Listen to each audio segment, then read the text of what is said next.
Emperor Xiphron's scales glinted like obsidian in the artificial light of his palace's observation deck. The massive dragon ruler stood 15 feet tall, his wings folded against his back as he gazed down at the courtyard below, through reinforced crystal windows. For 3 centuries he had ruled the draconic imperium with an iron claw, commanding respect from 1,000 worlds across the galaxy, but nothing had prepared him for the sight unfolding in his son's private garden. Jackson, his heir and only child, sat cross-legged on the marble floor, rocking back and forth in distress. The young dragon prince's emerald scales had lost their usual luster, and his wings twitched erratically, clear signs of one of his episodes. The court physicians had a dozen clinical terms for Jackson's condition, but Xiphron simply knew his son's mind worked differently than other dragons. In their society, such differences were seen as weaknesses, flaws to be hidden away, which was why the human maid's presence in the garden made Xiphron's heart skip a beat. Lily had only been assigned to the palace staff for 3 weeks. Like most humans in the Imperium, she was considered little more than an intelligent pet, useful for menial tasks but hardly worth a dragon noble's attention. She was small even by human standards, barely reaching 5 feet in height, with auburn hair tied back in a simple braid.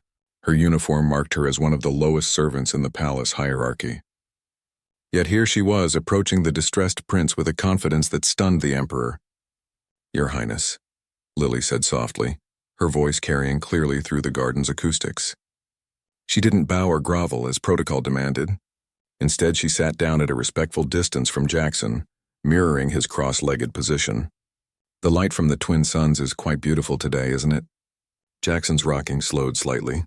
His golden eyes, so much like his father's, flickered toward the human. Most beings found his direct gaze unsettling, but Lily met it steadily. The servants were discussing the crystal formations in the East Wing. She continued conversationally. "Did you know they sing when the solar winds hit them just right? I heard them yesterday during my rounds. Would you like me to describe the melody?" To Xiphron's amazement, his son nodded once. A tiny gesture, but more communication than Jackson had managed with anyone in weeks.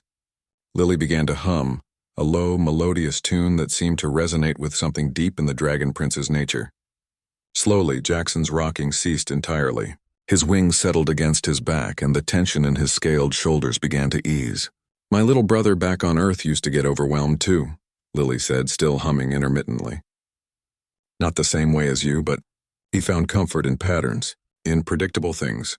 Would you like me to tell you about the maintenance schedule for the palace's environmental systems? It's quite methodical." Jackson's head tilted, another small sign of interest. As Lily began reciting the detailed, structured information, the prince's breathing became more regular. Within minutes, he had uncurled from his defensive posture and was listening with what could only be described as fascination. From his vantage point high above, Emperor Xiphron felt something crack in his chest, not physically but emotionally. For months, he had watched his son struggle. The greatest healers in the galaxy had examined Jackson, prescribing treatments and therapies that only seemed to make things worse. Court advisors whispered about the defective heir, suggesting the emperor produce another child to secure the succession. But this small human had accomplished more in minutes than all of them combined. "The cleaning protocols for the crystal resonance chambers follow a precise 17-point sequence," Lily was saying. "First, the harmonic frequencies must be dampened using specialized dampening fields, then—" Jackson's eyes had brightened, and he was nodding along with genuine engagement. When Lily paused, he actually spoke, his first words in over a month. "What happens if Step 9 is performed before Step 7? "Ah," Lily smiled, and Xiphron noticed how it transformed her entire face. "That would create a cascade failure in the resonance matrix. The crystals would produce discordant notes instead of harmony." "Very observant question, Your Highness." The pride in Jackson's expression was unmistakable.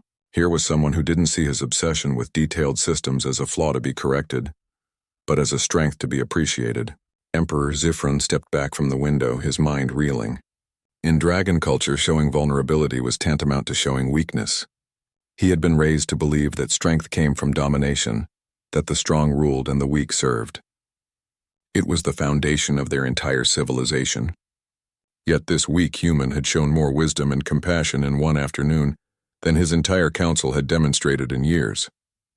As the days passed, Xiphron found himself returning to that observation deck repeatedly.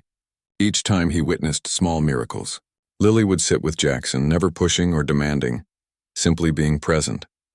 She brought him books about engineering and stellar cartography, subjects that fascinated the young prince but which his tutors had dismissed as inappropriate obsessions. Under her patient care, Jackson began to flourish. He started speaking more, engaging with concepts that challenged his brilliant but differently wired mind. Most importantly, he seemed happy, genuinely happy for the first time in years. The change in his son forced Zifrin to confront uncomfortable truths about his empire, his culture, and himself. If humans like Lily possessed such profound wisdom and compassion, what did that say about the dragons who had enslaved them? If his defective son was actually a genius who simply needed understanding rather than correction, what other assumptions had been wrong? Standing in his private chambers one evening, Emperor Zifrin made a decision that would shake the foundations of the Draconic Imperium. He called for his scribe and began dictating the first in a series of reforms that would challenge everything his people believed about strength, weakness, and the value of different kinds of minds. It began with a single human maid and one autistic dragon prince. But like the cascade failure Lily had described in the crystal chambers, this small change would resonate throughout the galaxy, creating not discord, but a new kind of harmony, one built on understanding rather than dominance.